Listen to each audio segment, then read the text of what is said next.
That's right. It's like having your surgeon say, "Oops." No. Don't want that to happen. All right, we should be live streaming on YouTube as well as the Facebook group for QB Power Hour or the QB Power user group, using a new thing here. So, Michelle, you want to kick us off? Sure. Good morning. Hi, everybody. Welcome to another QB Power Hour. We're very glad to have you joining us today. Our topic today is desktop migration, best practices, and a demo. We've got some great Intuit folks to help with this today. So we're very glad to have everyone with us today. Whoop. Oh my goodness, what happened? My name is Michelle Long, while Dan's getting back to the slides. CPA with an MBA in entrepreneurship, owner of Long for Success, author of 5 books. Check them out on Amazon. There's the links to our Facebook group. It is very active. We encourage you guys to continue the conversation out there afterwards. So that's enough about me. We just crossed over 13,000 members in the Facebook group, which is pretty phenomenal. And they are very active too, so I think it's awesome. They are, including Blaze, who is joining us here today. Yes, so thank you, Blaze. Appreciate that. A little introduction about me. Dan DeLong, owner of Dan With, worked at Intuit with some of the people on the panel here today for nearly 18 years. Co-hosting today, as well as Workshop Wednesday, which oddly enough is on Wednesdays, over at schoolbookkeeping.com, and doing some tech editing for the QBO for Dummies series and last year's top 10 ProAdvisor for social media. So we've got an expert panel. So we'll just go around the horn if you want to unmute yourself if you want, but at least for Leah and Blaze, who are going to be presenting a few things today. Go ahead, and I actually used to sit 2 seats down from Leah when I was at Intuit. So, Leah, pass it over to you. It's good to see you, Dan. Hopefully all is well. I'm Leah Hartman. I am a principal professional services consultant under the partner sales channel team here at Intuit. Been with the company for over 10 years now. I used to work in support with Dan, and now I'm in sales. So excited to talk to you guys today about migration. Blaze? Hey, so I'm Blaze, the payroll compliance engagement and critical response leader here at QuickBooks. You'll see me post a lot in the channel about payroll updates, what's happening, what's new in both the compliance as well as just the product in general. So hopefully this will be a fun discussion. As far as desktop migration goes, very near and dear to my heart. I was actually in charge of this project some 6 years back. So a lot of the improvements to the payroll space, I actually had kicked those all off. And then I pass it off on to Sumit and Somya, who are also here. And they're actually on the line from India, but they are now currently in charge of the process, and they'll be here later on the day to answer all the questions you have. Yeah, so as you have questions, go ahead and put those in the Q&A portion. Sumit and Somya and Jason will be answering those questions. I'm really amazed that Jason joined us here today, because he's been here longer than I have. You know, yes. he's in the sample company. I mean, and he is the founder and creator of Control Y in the desktop. And all accountants love our journal entries, so we love Control Y. So thank you, Jason, for that and joining us today, as well as the others. All right, so a few details about the QB Power Hour. Obviously, it's every other Tuesday, not Wednesday. I'm confusing my webinars. Tuesday at 12 Eastern. Unfortunately, not eligible for CPE, but we'll be talking next upcoming. We'll be having a deep dive with Ignition, some of the powerful tools that they can do, and we're looking to do something maybe live at Scaling New Heights. So stay tuned for that when Michelle and I will be there in person. So it'll be weird to do something together, but also nice to be doing something together. And then Bookkeep will be joining us in July, talking about managing multiple payment methods with them. And of course, we have the resources page, which is qbpowerhour.com/resources for all the PDFs of all the slides, not just what we're talking about here today, the recordings, the podcasts, and as well as other resources there as well. On our homepage, you can see upcoming webinars, as well as other like coffee and donuts, things that our friends at Intuit are doing. You can just register from there, right from the homepage of QB Power Hour as well. Again, a little housekeeping. If you have specific questions about what it is that we're talking about here today, please put them into the Q&A section. That will allow us to respond directly to you if need be, or if it's something that we kind of need to take offline, they'll be able to follow up with you post the webinar as well. If you're watching on YouTube or the Facebook group, of course, you can just put in something in the chat there. In theory, I'm supposed to be able to see it, but because I'm doing a lot of different things at the same time, I can't really see it right now. But as I pass the ball over to Leah and Blaze to talk about some of those things, I should be able to see and respond to the comments as well. We'll, of course, have the handouts available for download on the landing page itself. So our agenda today, we're going to be talking, about what is the right fit for QuickBooks Online migration. When we talk about migration, we're really just talking about somebody who's currently in desktop and might want to consider moving that desktop data into QuickBooks Online or migrating the data. We'll talk about payroll migration, which Blaze is super in depth with that and really wants to make sure that things come over properly. And we'll talk about what happens, what do you do when maybe it doesn't. We'll do a demonstration in between those two things, and then we'll of course take Q&A as well. But first, start off with a poll. There it is over here. Okay, so we're gonna talk about prior migration experiences that exceeded your expectation. Leah, you do a lot of conversions, right?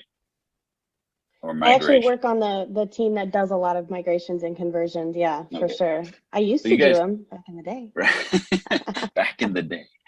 And you or your team, when you do a desktop migration, what would you say, data-wise, things that happen just usually it's nice and smooth in the process. What would you say, would be a good, ratio of, things that just went super smooth? Because I remember when I was in support and I walked somebody through, the migration process, it would be like, that's it. That was easy, Yeah. Yeah. Yeah, step-by-step process is pretty straightforward when it comes to moving data from desktop to online. And, we've improved the process, of course, over the years. I think where we fall a little short is sometimes data's corrupted, sometimes the file's too big, or there are specific add-ons like maybe payroll or inventory that might make it a little more complex. So I would say about 80% of conversions are usually fairly smoothly. But if you've got like 10 clients that have payroll and the conversions just, were a bit of a struggle, I can see how that would be like, oh my gosh, this is never going to work. Yeah, take a look at share the results of the poll here. It keeps bouncing back and forth between my monitors. So yeah, it looks like about 19% said everything went perfect. 46% saying better than I thought, or that we got a few train wrecks. And so we we have a few of those, and we'll talk about some of the things to maybe look at when you're doing these types of migrations. Dan, I think that's an important point. Is we're going to be talking about some of the really nitty gritty here, but like Leah said, I totally agree with her. 80% of the time, you're not going to have any problems. So we're going to be talking about some things that happens occasionally. But if you're just getting started converting from desktop to online with your clients, start with the easier clients that don't have payroll and inventory, and that's going to help tremendously. So Dan, go ahead. All right. So let's, Lee and I, we'll just have a little discussion about, which clients are a right fit for QuickBooks Online. Do you have that kind of discussion in the team that you work with when you're talking to primarily and typically at the same time, do you primarily work with directly with accountants or end users switching or migrating to QuickBooks Online in your team? Yeah, so for my team, we work mostly with the partner channel. So the partner channel includes accountants, whether they're a part of the large firms or mid-sized firms, right? Where you guys have account managers. And then we also support the QSP side / resellers, ISVs and things like that. So I do cater mostly towards our partners and I work with them mostly, but I do sometimes have to work with their customers and their clients. And, we do that as well. It just depends on who needs help. And then do you have these conversations beforehand? Like we would review with the client the features and the workflows that are mission critical to them before saying, yeah, just go ahead and upgrade to or update to QuickBooks Online? Absolutely. I think it's hugely important to understand the differences between what desktop has to offer versus what QBO has to offer. And, of course, the main question is, are you going to see the value in QuickBooks Online by moving from a desktop product to the online product? And so having those types of conversations of, do you see the value? Does the customer see the value? Do they want to continue moving their books, right? Being in the cloud, being successful for the future, and being more proactive rather than, reactive, which I guess people could argue we're kind of in a reactive state as it is now, but we absolutely have those conversations. I think for me, it's not so much like a specific industry that you're gonna find a good fit for QuickBooks Online. I think there are going to be situations where anybody could move, and it's really just about the data, what the customer needs or the client needs to get them to go to QBO or not. Yeah, that was always one of my you could never have just like a black and white answer, when it came to, is this a right fit for moving to online?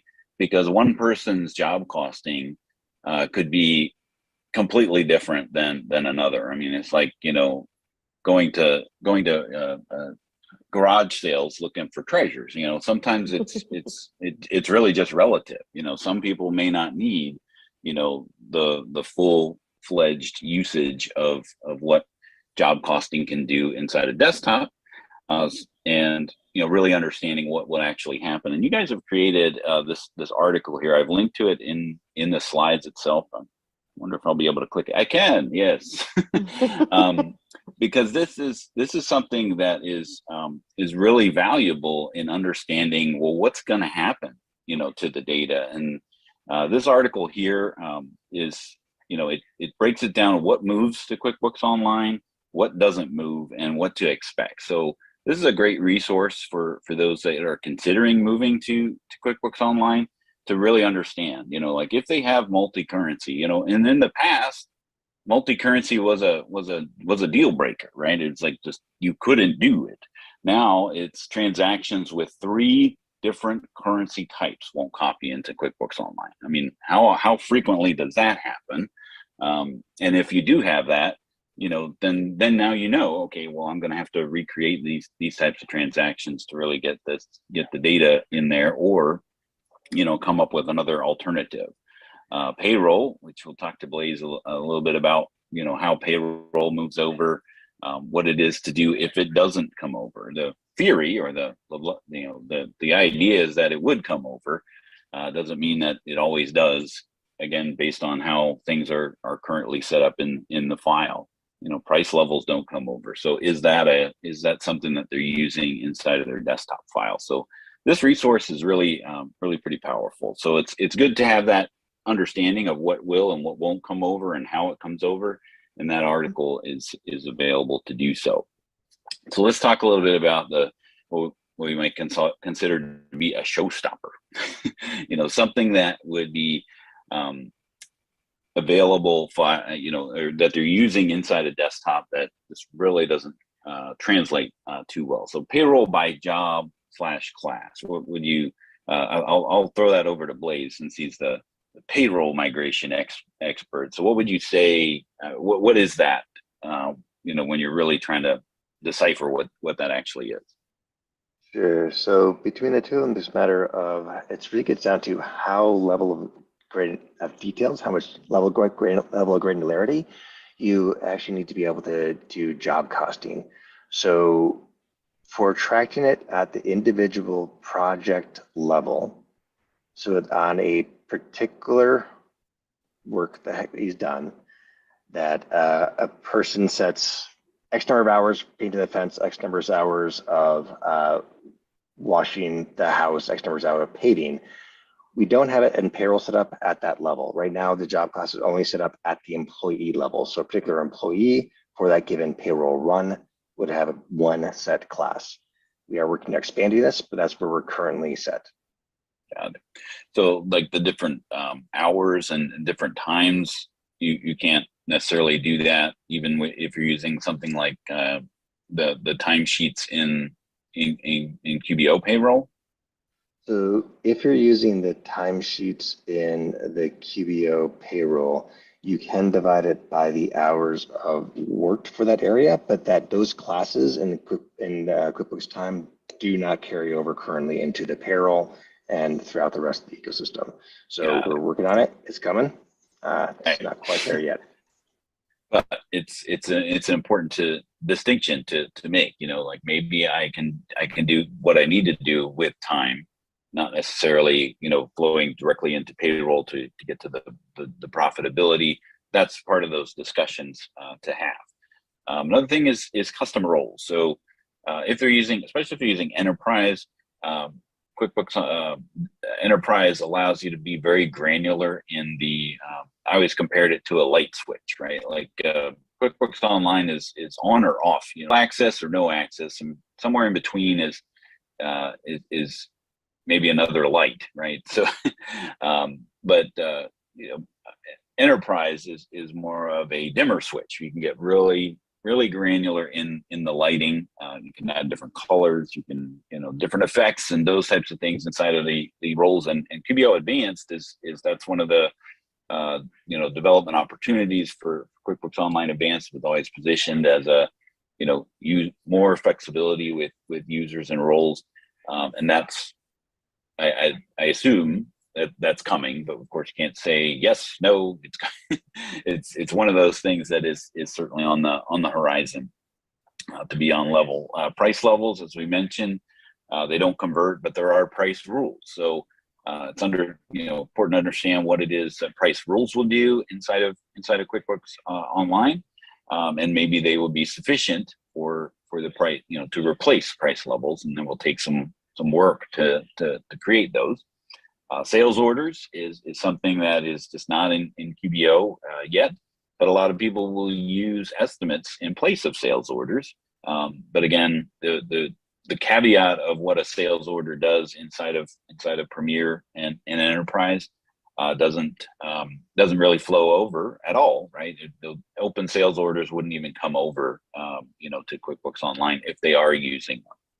And then, of course, we're talking about the enterprise of the advanced inventory and the reporting. You would need to use, you know, an add-on, you know, if you are using that functionality. Inventory, when it comes into specifically into QuickBooks Online, is I buy stuff and I sell stuff. I don't do anything to that stuff in between the buying and the selling of that merchandise when it comes to inventory tracking inside of QBO. And some other functions of letters and memorized reports don't necessarily, you know, come over. And a couple of months ago, we had In Young come from Intuit, and we did a desktop feedback session. So I did provide a link there for the session, as well as the survey results that we did during that feedback session of some of the desktop functionality that just doesn't pair into QuickBooks Online.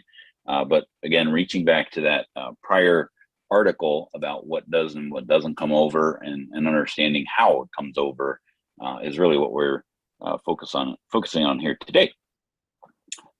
So some migration best practices. So this is kind of like, you know, stretching before you work out, right? So before you do some conversions, you want to make sure that you have your feature comparison. You want to have good data to move to QuickBooks Online. So verifying the data in desktop and correcting some of that. Michelle, we were talking yesterday, and there are some there's some resources in the advanced certification, right, with regards to correcting some of these tricky situations in desktop. Yes, there are some in the module 9 of the advanced training. So the QuickBooks product training, the advanced level. In module 9, it's on complex conversions. And it does cover, some of the things that you want to do in desktop prior to converting, such as, rebuilding the data file, verifying the data, or creating a backup Portable file, portable copy, all these things that you should do prior to converting. It doesn't go as in depth on some of that as you could. So Dan, you're working on a session for scaling new heights on data file or data utility tools and everything. And Dan and I talked about doing that, coming up as a future QB Power Hour. But in the meantime, that VCon is going on right now with the advanced training. You can get the supplemental guides, the handouts in the resources. So if you go to qbtrainingevents.com, and I'll drop it in the chat again, if you go over to the qbtrainingevents.com, go into resources, and you'll be able to go in there and you can, for the VCon, you can download that module for module 9, complex conversions. That'll have a lot of useful info for you in there. Awesome. And then some other best practices are try it before you leap into updating into QBO, hitting the ground running. Set up a trial run to see what you're in for. The file should be local, right? Meaning that it's on the local C or local D drive. I always compared that to trying to get an elephant to cross a tightrope. Like if your file is on a file server somewhere and you're asking it to do something across your network and upload it to online, it's possible, but it's probably not going to be it's going to be messy. So always have the file local to your local C or D drive.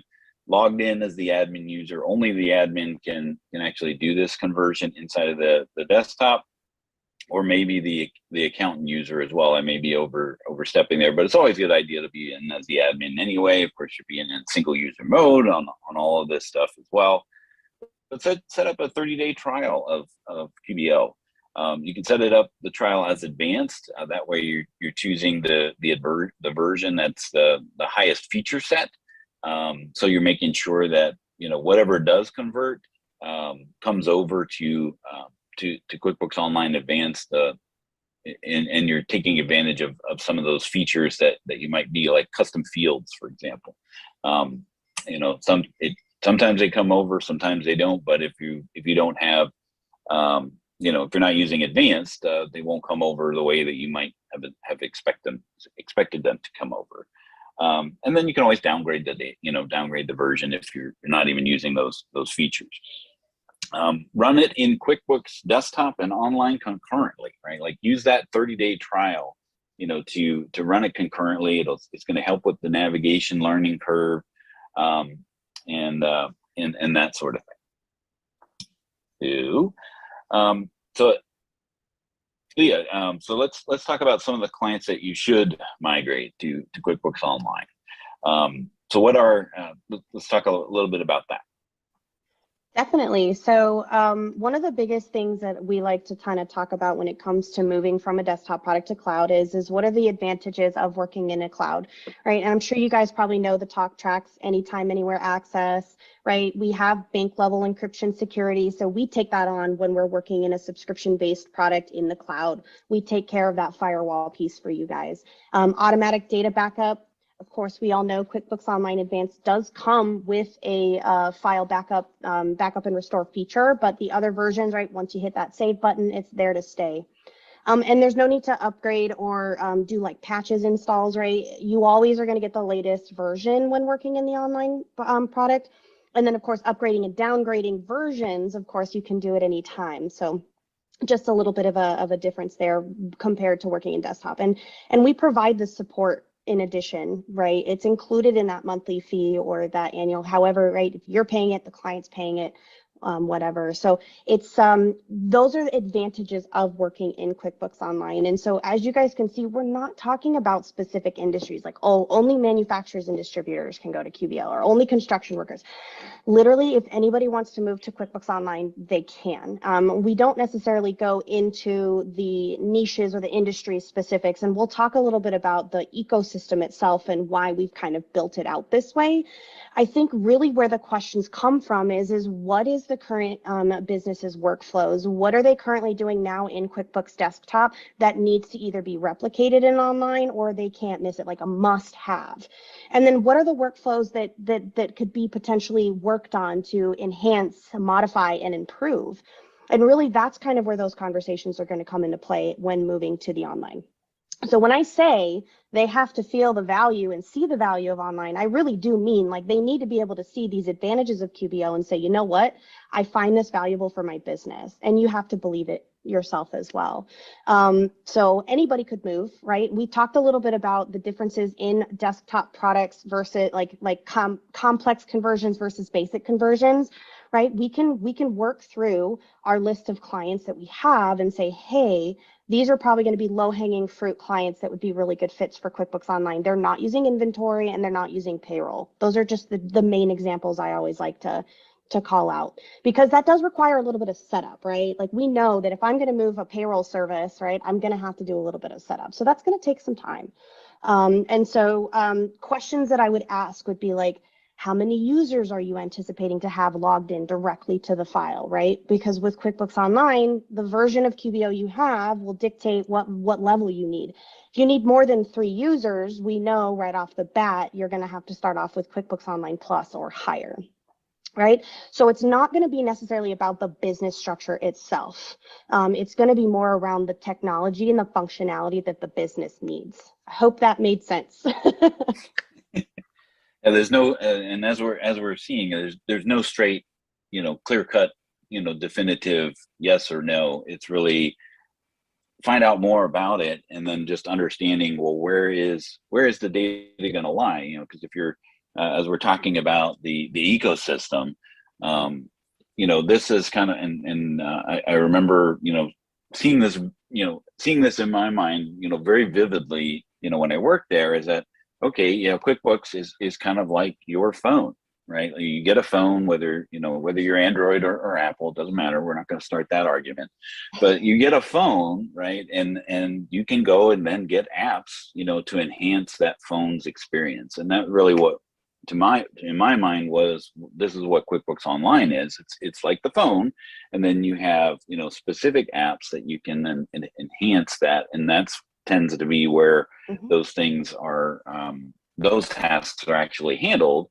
which then gets people out of your QuickBooks, right? So maybe you don't want to have people in your payroll, so you want to have payroll outside of QuickBooks. Maybe you don't want to have people in running reports or doing sales tax. So you want to speak to that, Leah? Yeah, absolutely. You actually took my my Oh, apps. Sorry. No. It just goes to show that we all are on the same talk track. Like Dan and I used to work together, as we've mentioned before, but when I'm talking, and obviously I'm on the sales side, so most of the time I'm still working with accountants that are trying to understand or trying to get around objections when it comes to QuickBooks Online, right? And so I may come at this maybe a little more on the guys, this isn't a new concept, right? We all deal with apps. If I were to access Dan's phone, I wouldn't know how to open it. I wouldn't know how to access his apps because it's designed for him. And we've done this on purpose in the cloud ecosystem. This is designed this way. And so why not give QuickBooks Online, basically make it the core of the ecosystem. We'll start off with that's the core. That's where you're going to have all of your source and your data. But then allowing the ecosystem / apps to build out the structure that the business needs. And this is why we say there is no definition of who's a good fit or not. If we're talking about construction or manufacturing, there is no restrictions in that regard because we have hundreds of apps that could solve for potentially anything. Now, there are some that are going to be not good fits, and those are going to be one-off case scenarios, and that's conversations to have with folks like us here at Intuit to confirm, but for the most part, I'd say a large majority of folks can move to QuickBooks Online, and I think it's just having that idea and that understanding of how our ecosystem works. So we have QuickBooks Online as the core. If we look at that middle circle, we have Intuit branded add-ons. So usually what that means is you can log directly into QuickBooks Online, access the branded add-ons directly through QBO. So there's no need to log into a separate website. There's no need to access like a different tab or anything like that. It's all in there. And that's going to unlock additional features, right? So your QuickBooks payments is going to help automate and make your income, right, more efficient, or your AR. You've got your payroll that's going to help automate and make payroll more efficient, right? Getting those W-2s, paying people on time, paying and filing taxes on time. You've got the time tracking piece, QuickBooks Time, that allows for service technicians and anybody who's actually, you know, being paid through QBO payroll to be able to clock in, clock out, right? And there's lots of cool features around those that maybe be out in the field, and, you know, they're only allowed to be in certain areas, right? Geofencing and stuff like that. Lots of cool things. You guys probably already know, right? We did purchase MailChimp. So we have acquired MailChimp, and so we're building out an application that integrates with QuickBooks Online. How do we help with the marketing piece for small businesses, right? How can we provide them with additional insights and data on how they can help market their business, right, to be more successful? And then, of course, you know, other things like QuickBooks Capital, where we can front money for small businesses that might need it, right? Maybe they need that $1,000 to pay their employees, but they haven't gotten the money from that invoice just yet. Lots of really cool Intuit branded stuff, and that's just kind of scratching the surface. Those are the big ones, right? Those are just the main ones. But then we use the rest of the ecosystem, that outer ring. Those are third-party apps that are developed integration. They went to our developer website and they developed that integration with QuickBooks Online. Some of them are two-way sync. Some of them just push data into QuickBooks Online. It really depends on the functionality or the workflow that needs to be, completed, automated, efficient, right, to make it more profitable. We are trying to avoid manual data entry, and that's pretty much it, right? And I always like to say, I know I'm going to make a mistake. If I were to try to enter in checks myself manually in QBO, I guarantee I'm going to fat finger something eventually. So why not let the power of the automation do that job? And so then we're just there to make sure we verify and make sure those tasks get completed. And so third-party applications, not everybody needs the same things. And so this is where that power of that ecosystem comes into play, right? If I am, a clothing store, I might need an inventory management system, or I may need a point of sale system so that I can sell my clothing online. But if somebody is, in a dentist's office, they don't need an inventory management system. So this allows for folks to kind of branch out and automate the pieces or add additional workflow functionality to their niche, their industry, without having to have all these things. Right? With QuickBooks Desktop, there's all these things, and most of the time, and there's maybe like 20-30% of QuickBooks Desktop that's being used per company file. Not everybody's using all the things, and so we're allowing for folks to customize their ecosystem for their business. I could talk about apps for days, but that's my spiel. Yeah, and I think the biggest challenge, I think, especially for bookkeepers and accountants, is this outer ring has a lot of yeah buts, right? Like to your point, you mentioned, some of the apps may be two-way synchronization and some may be one way, and then how do you manage that data? Is it a right fit for the client? So it ends up being a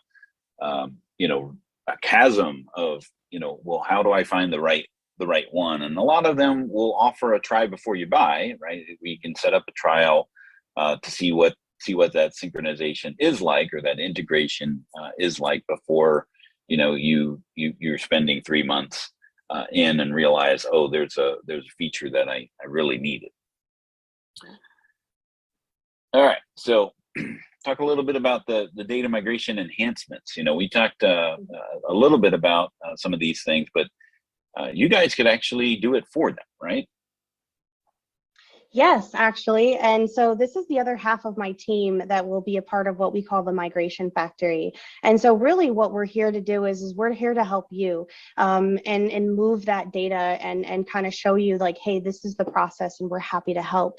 Ultimately, what we really want you to do is call that number, that 800 number, and talk to a salesperson who knows about our migration factory process and to see if you're eligible and qualify. And so this is just kind of some highlights as far as like how this works. You know, once you get into the process, there's about a 48, excuse me, to 72 hour SLA turnaround time. You give them the file, and then you get QuickBooks Online data put in, you know, from the desktop file and things like that. So they'll walk you step by step through that process. We have the times that they are available Monday through Friday, 8 a.m. to 8 p.m. Eastern Standard Time. So that would be the perfect time to call that number and say, hey, I'm interested in moving to QBO. What can you do for me? Or move my clients to QBO, right? What can you do for me? And then the other thing that we also just recently kind of like enhanced is the fact that we've allowed for more data to come from QuickBooks Desktop to QuickBooks Online. So one of the things that I hear all the time is QuickBooks Online is not a good fit for my client because their file is too big. And my comment to that is that's not necessarily true, because QuickBooks Online is on the cloud, right? It's pulling data as needed. And so there really is no file size limit. Now, yes, we have limitations for some versions of QBO, like you can only have 250 chart of accounts, et cetera, in some versions. But ultimately, data file size wise, right, there is really no limit. What happens is the actual tool that moves the data from desktop to online was only able to take so much data to the cloud. We've actually increased it from 350,000 targets to 750,000 targets. And I believe it's 2021 Pro, Premier, and Enterprise and above, if I'm not mistaken. I know that the articles that we linked on converting from desktop to online does have that data in there, so you can verify if I'm fibbing or not. But ultimately what we've keeping done you is, honest. keep me honest, guys. You can tell me, you're a big fat liar, Leah. But basically, the tool that moves that data, we've enhanced it and allowed for more data from desktop to online. So if there's ever any question like, well, this file is just too big, it's not about the file being too big. It's about the tool that moves that data into the online world. Leah, can I just add on there too? A lot of our desktop clients have been using desktop for 10, 15, 20 years. There's no reason to convert all of that data to QuickBooks Online. I usually recommend just the current year or maybe last year and the current year. Yeah. And so condense that data file so that you don't have to convert all that old data. You still have that desktop file in the event you ever need it. So Yep, anyway, exactly. Sorry. No, I love it. Thank you so much for the commentary. Thanks, Leah, for that insight from the Intuit side of things. So we're going to walk through a little bit of a demonstration of the process, which is super simple now. And I'm actually here, and hopefully I didn't get disconnected. But I'm using a Macintosh, and I'm in a cloud version of Windows in a cloud server, right? So normally you would say, no, don't do that, because especially if you're using Right Networks or some other cloud hosting provider, the company file location is not local, right? Because we talked about, best practice, the file should be local. Well, I've worked with this particular cloud host, and they've given me special access to actually have a local access point to that. And I'm in Enterprise, which typically when you're in QuickBooks, you would just go to the company menu as the admin, and you'd see this nice little option here that says QuickBooks, export to QuickBooks Online. Well, you don't get that in QuickBooks Enterprise. So there's a way to get to it though, and it's a keyboard shortcut. So you got to bring up the product information window, which is a good reason to start with, or a good way to start with, because you're going to be looking at those total target links and whatnot, and you'll be confirming that the location is local. This is not local. It is local, but you normally would start with a C or a D, and then in your file location, and then you'll be going into, into the local, to ensure that it's a local drive. So a Q drive or something that's not C or D would not be something to work with. So you'll be able to see the target limit here, or the target size. You'll see, anything about the particular file itself here. But in Enterprise, you want to get to this screen, and that's the F2 key or Control 1. And then you do Control B and Q and then click OK. You know, like nothing happens when you click Control B and Q until you click OK. Then this screen comes up, which is the exact same thing that you would see by going to Company and export your company file to QuickBooks Online.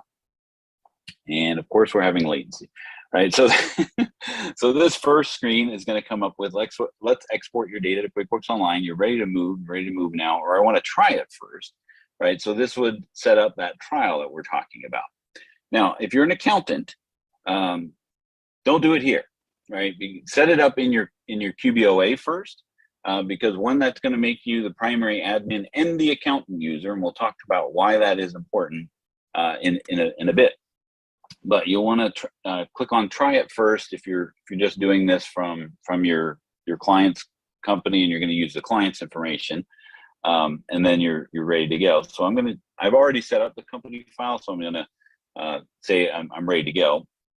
And then first it's going to ask if there's inventory used, then you want to set up your inventory tracking. Now, QuickBooks Online handles inventory differently than desktop.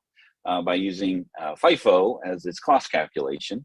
What's the best practice, Leah, for what date to choose here when you're setting up your inventory tracking? Ooh, that's a really good question. I don't actually know what the answer is to that one. I would I assume it's stumped the you. first of the year.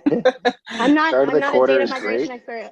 Yeah, so start of the quarter or start of the year. So basically you want to kind of start the quarter clean as you kind of go into it. Right, draw a line in the sand somewhere and make that happen. Now, if you've been filing differently, based on cost calculations, and you want to make sure that you talk to your accountant to make sure that these cost calculations will affect, they are going to affect your financials by changing the way you're recognizing the cost of your inventory.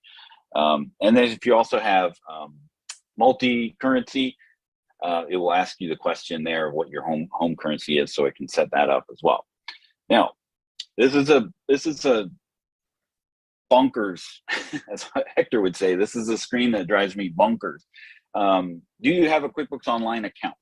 Right. So what it's asking for here is, do you have a login for QuickBooks Online? Do you not? And this is not, do you have a QuickBooks Online company to that login? So feedback, would love this to say something about the login, not the QuickBooks Online account. But that's what it's asking for here is, do you already have a login that's associated with QuickBooks Online? So you just say, yes, sign me in. If you do. If you don't, then you would create a login. All right, so we're gonna. I think the better way to explain it is like, do you have an Intuit ID that you can log into, like TurboTax, Mint.com? That's like QuickBooks Online. It's the same user ID and password. Or a little thing that says, "What's this?" Right. Exactly. All right, and so it's just gonna ask you to sign in. And I tried this earlier today. It did take a little while to do that. So we're not going to wait for it to happen. We'll just pretend everything happened because it did. But you would choose create a new company if you're doing the trial, or choose a company that's already on your list. So if you're an accountant, do it in QBOA first, or go to QuickBooks.com and set up the 30-day trial there. Invite yourself as the accountant so that it brings it into your client portal. Because you do want to do this as the accountant user in that file, if you are the accountant or bookkeeper. So Dan, go ahead. One word of caution here, because yes, it is a best practice to go ahead and create the company and set up that subscription in QBO other than through here. So it is a good idea to do that first. But when you're going through here as the accountant, you're going to see a lot of your clients listed out there. Be very, very careful. Mm-hmm. I had this one guy who had like Blue Summit Gas, Blue Summit Tire, Blue Summit whatever. Well, needless to say, he got click happy and clicked the wrong company, and you can reconvert from desktop to QBO, but when you do, it wipes out what's there. Yeah. So be very, very careful. I did 4 conversions yesterday, and they all had the word Josie in it. So yes, you had to be very make sure that you just didn't overwrite the last data that you did, because that will happen, but it will ask you, before you do that. As a suggestion, what you can do is when you create this company account, you're going to overwrite it. You're going to change the name anyway. So you can name it 1234 or migrate here. And then after you do the migration process, that'll overwrite the name anyway. And then you can have all the names updated. That's a good idea. All right, so I'm going to choose to create a new company just for this purpose, so that we can actually see what happens from the QuickBooks desktop side, right? And it's then going to run through this process, go through the status bars. You'll see them flickering by, and it's going to go through each process. So receiving your transactions, syncing your payroll data, and this is where it got hung up when I was doing this before, but it actually did go through. It just took a long time, and then the efforts of time, or the respect to time. I lost my chain of thought there. In order to pretend that things already happened, what's going to happen next is you're going to get a couple emails. I mean, that's it from here. This is all you need to do inside of QuickBooks Desktop. Once this bottom part goes, especially if you've done QuickBooks Online Advanced, it will prompt you to download the Desktop Online Advanced app. But at that point, you're done from the desktop. And then you just wait, right? It's you put all the ingredients in the cake pan, you put the cake into the oven. Now you're just baking. No peeking, right? You can't peek, and even if you try to peek, the door's locked, right? Like you can't even get into the company until the cake rises, right? And what's going to happen is you're going to get a series of 1 or 2 emails. If you're the accountant, you'll get 2 emails.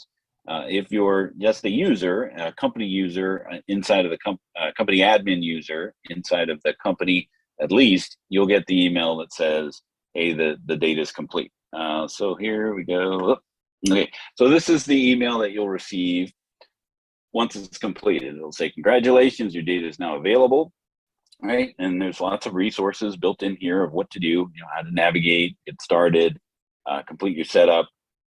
So the resources are there. A lot of people just overlook them and just go right in and see what happened. But you want to be the accountant because you're going to get this email. And Blaze and I had a nice, healthy discussion to figure out what do you got to do in order to get this email? Because this email comes to accountants because accountants are concerned about it. But it has this nice little import summary report. And it's super helpful. I've got it open here, and it's an Excel spreadsheet that comes up, right? It's got information about some information about what it is that you converted, whether they used online banking or payroll, multi-currency was used, partial billing, if they used inventory. So a lot of yeses in here. I don't know if you can see that. It's kind of tiny. But down here at the import summary, it counts up the number, it's listed by account. So it counts up the desktop number of accounts and it counts the online number of accounts and tells you what the difference is. And lo and behold, gives you an option to see why there's a discrepancy, right? So in this case, it takes me to the accounts tab here. Purchase orders, estimates, and sales orders is an account inside of QuickBooks Desktop. Doesn't import those, that doesn't affect your book. So estimates and purchase orders as an account don't come over. Okay, well that answers that question. I don't necessarily need to, hunt through the entire, data file to figure out which accounts wasn't, because they've provided it for me in this export summary right there. Vendors, right? There's 54 vendors in the desktop. 63 that came into QuickBooks Online. Why was that? Well, you got a little link there to see why, right? So there's a list inside of QuickBooks Desktop called the Other Names list, which is usually set aside for owners or names that aren't customers, vendors, or employees. So you're able to put an other name list together. That doesn't exist in QuickBooks Online, so it turns them all to vendors. That's what it does here, and it tells you that in this import summary, right? And then so every line, every list element is going to have something in the import summary. You'll see the customers, okay, there was 146 in the desktop file, and there's 146 in the online file. Well, great. I know all my customers came over. Employees, 3 came over. Yay. Okay. So, all right. Now down here we have, okay, there's a discrepancy, right? It tells me my inventory asset came over, was $30,683.38 in desktop. Online, there's a slight discrepancy, which is $91.19. I'll bet you dollars to donuts, that's probably because of the FIFO and cost calculation why that discrepancy is. But now you at least have somewhere to look, right? And then you have your payables accounts of 29-cent discrepancy. So this gives you an idea of, well, where do I begin? And then there's also links in here at the bottom to what do I do after I complete the import process. So I think it's still importing again. I was going to go into, let's go back here. Where's the slides? Okay. So I'm going to throw this this other poll question up here of, do you have clients to migrate but need help? And while I am running that poll, we're going to talk a little bit about with Blaze about payroll. So I wanted to bring up the Rockcastle Construction Company here. I go into the desktop file. I'm going to cancel out of this, so that the part to change, to check on is, if you didn't get that import summary, then you want to run some reports, and it'll give you the things to do, which is typically running a balance sheet and profit and loss on an accrual basis for all dates. And Leah or Blaze, why do you do it on an accrual basis for all dates? Who wants to answer that? No one. I'll do it. Michelle, go ahead. The reason you want to do all dates is to ensure you're getting all transactions. Sometimes people can fat finger it, like Leah said, and you could put something in there for like 2025 or 2030, or you could have a transaction's got the wrong date. So you want to do all dates.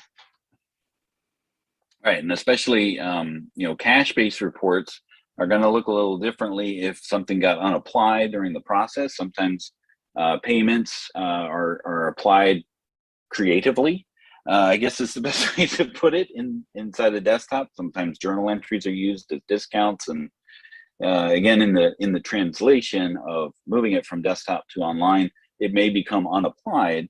So running it on a cash basis, it's going to be different. So you want to run it on an accrual basis, as Michelle said, to make sure that everything at least came over. There may be some things that you need to do, post conversion to reapply some of those things to make sure that your cash and accrual reports are a little bit easier or closer. Okay, so I'm going to try. Whoops, hold on. We got some Zoom issues here. That. And we'll move this here so we can get our desktop and our online somewhat side by side. Hey, Dan, I think folks are asking about the poll question. It never came up. Oh, maybe I should hit the word launch. Okay. I was just seeing a bunch of. Thank you. You're welcome. There we go. Okay, so we've got people. Thank you, Leah. I'm sorry. I'm trying to do VCon and this, so I missed that. Sorry about that. All right, so here we have the Rockcastle Construction Company as it came in online, and here is the Rockcastle Construction Company that I came in desktop. So you can see by running these on all dates, on accrual, all dates, accrual, you can just, typically what I do is I go down to the bottom line and look there first, right? So there is a slight discrepancy between my liabilities and equity. So what we would then be doing is starting to look at, those things going back and forth. But we know that from the import summary that there is a discrepancy because some of those balance sheet accounts didn't come over exactly how they came. We can look at those accounts between the two, identify where the discrepancy occurred, either make an adjustment which you can do as the accountant now. You can actually do that in the accountant tools to make a lump sum adjustment through the month-end bookkeeping setup or cleanup tool, and then just move on from there if you decide to. What was I going to say here? Oh, wanted to see. So then let's talk a little bit about payroll. So Blaze. Oh, great. Something's not quite right. All right, let me try to go and refresh. Let me sign back in again. Probably log me out. So go to so Blaze. Let's talk a little bit about how we can tell if your payroll data came over. Sure.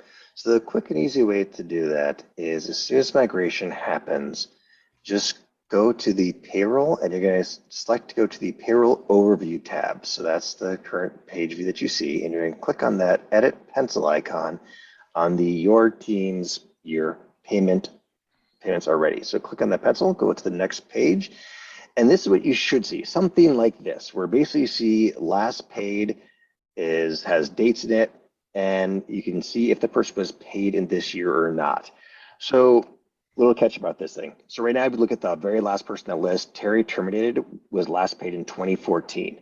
So that's what we considered an inactive employee. We are assuming you're not going to continue to pay Terry. If you had been paying Terry outside the system, you could click on that no button, and that will then toggle to a blue yes, and then you could complete the pay history information for Terry if you wanted to activate Terry. Right now, we're assuming not. Everyone else, you know you paid them this year. Now, catch two, when you migrate from QuickBooks Desktop to Online, actually, Dan, stay on that page real quick. Nope. Thank you. Yep. All that QuickBooks Online needs to know is, did you pay this person this year? Because we need to make sure that the year end, we can do all the year end forms and filings correct. So at this point in time, for all these people that are paid this year, QuickBooks Online will consider these to be active employees. So if you paid someone in January, you terminated them in February, they will list here, you'll see their date, and you'll see that they're paid this year, because we do need you to complete the payroll setup so we can get the year ends correct. But then afterwards, you need to go and deactivate those employees. Otherwise, you will continue to be paid for them, the monthly charge. Now, that's for if things went well. You see dates, you see read-only yeses, everything's good. Next page. If the payroll migration did not happen, there will be no dates listed, and you'll see a whole bunch of blue button yeses, which just means, hey, you have this employee there. If you don't want to set them up, if they're not active, if they were not paid this year, then you can tell them no. Otherwise, we do want you to complete the setup for them. Honestly, if I see this page, the number one thing that I want to do is go back and try the migration again. This most likely happens because there was a connectivity issue at the time of the migration. So whether network somewhere along the way, there was a little glitch and they did not fully come over, and because of that, we broke the payroll data. So go back, try it again, and most likely it will work the second time. And as far as like the behind the scenes things, payroll is like the last thing that gets migrated. Is that what you're saying? So what happens first is the accounting data comes over first, and then when we see that there are employees with transactions, a secondary process is kicked off to pull the current year payroll data. Again, it's just current year payroll data that comes over as payroll data. Your books are still the same. Your accounting data has all the journal entries from every payroll you ever run. But from the payroll section, it's only going to be to the current year payroll data. Gotcha. So the financial impact of the payroll did come over, but then it's that last step of actually putting in that into the payroll module itself. Right. Correct. And for some folks, they have a lot of custom pay types. So in QuickBooks Desktop, you can do absolutely anything you want to. So I have seen plenty of custom pay types where employees were paid in produce. So all this and that, which QuickBooks Online may not necessarily really understand.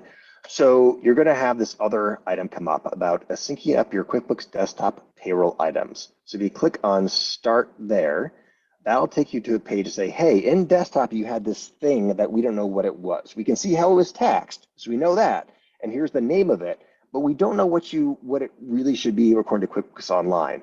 So I created this thing called XYZ allowance in my QuickBooks Desktop file. which on the right-hand side, I'll map it now to where it should be. So if you go to the next slide, you'll be able to see, you can click the pay type, click allowance. I can see how it's taxed there as well. And then once I get that kind of line to, yep, this is the right way, then you're going to click on save to actually save that data. Please note though, the taxes that were applied in desktop may not necessarily be what QuickBooks Online has it as. I've seen plenty of files where the customer had made a mistake when they set up the pay type in desktop, so it was not taxed correctly. But QuickBooks Online says, yep, hey, this is legally how it's supposed to be taxed. We'll take care of it. And it's okay if it doesn't match. We actually have another page that'll pop up to let you know, like, hey, here's a difference, here's impact, here's what you need to do next for that. So it's okay if it's not right. Sorry, if the case doesn't match, but you do want to make sure you select the correct pay type so that is taxed correctly. Once you're done that, you click on save. And in the background, we're actually going to reprocess your entire payroll data based upon now we know how things are mapped over, which therefore then allows us to bring over all that pay history information for any of those employees that had those pay types, because now we know what they are, we know what they're meant to be.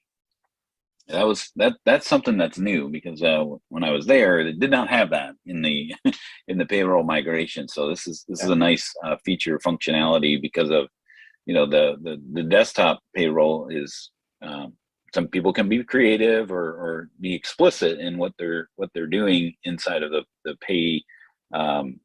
payroll module. So this puts it on par. Correct. So yeah, I actually made that page, and somebody has taken it over, so it's going to look a whole lot nicer. I only had basic skills, so I was making that one, but it's going to be improving. So look and feel of it may change a bit, but the functionality, how it actually works, is going to be the same. So we did talk about the import summary report. It is something that you want to make sure that you're the accountant in order to accountant user in order to get it, and you need to be the accountant, the lead accountant. So not just an invited team member doing the conversion. I actually had an issue where somebody else was getting the import summary report, and I was doing the conversion. We found out that they got it and they forwarded it to me so I could review that. So they're here in the slides to kind of review, but gives you an idea of that. I know we're a little bit over our time here for the hour. We do have some resources. There's how summarizing, how the data converts, the article, the desktop migration article. You guys have created a nice little tutorial video of walking people through the process. There's articles about what to do post conversion, and then there's a payroll webinar that you guys have created to be able to what to do after, how to do those audits to make sure that the payroll information is set up correctly. I've created a QuickBooks conversion data guide. You can create go to the link there and just kind of walk through. It's kind of a choose your own adventure. If you're going from desktop to online or online to desktop or Sage 50 to QuickBooks Online, you can kind of work your way through the questions that you might need to ask either yourself or the client to make sure that you're what's going to happen and you have those expectations. All right, so I'll have the last poll after this webinar. How do you feel about desktop migration? This is a multi-select, so you can choose multiple answers. This information was helpful. I already do my own. You can insert your Charlton Heston voice here. I'll give up my desktop when you pry it from my cold, dead hands. But Blaze, it looks like folks have dropped off already. Blaze, thank you for joining us here today. It was really helpful to get the Intuit insight as far as changes that have happened in the migration process, and we really appreciate your participation in the Facebook group when some things go awry when that happens. So we really appreciate you joining us here today. My pleasure. And actually, Janice is actually asking a quick question about when you should actually get the payroll service. And again, this goes back to ideally make sure that when you select which QuickBooks Online product you want, that you also select which payroll service you want as well. And if you do select Elite, then we can actually do the payroll setup and take care of all that for you as well. So the options are there for you. If you do not select a payroll service, but you do have payroll data on employees with transactions in your QuickBooks desktop file, then we will automatically give you a free trial version of Payroll so that that data has someplace to go. And you can just turn it off if you don't want it in your account settings, subscriptions, and billing area. Awesome. Well, we are running a little over, so if you do want to continue to have questions or comments, put them in the Facebook group or on our YouTube channel, and we'll forward those over if we need to the folks at Intuit to really answer those questions. Again, thank you for joining us for our QB Power Hour. Hopefully we'll see you next time in a couple weeks, where we take a deep dive into Ignition on the next QB Power Hour. Michelle, always great to see you. Good to see you. Thanks. Have a great day. Thanks, Blaze. Thanks, Dan. Thanks, everybody in the background helping too. Thank you all.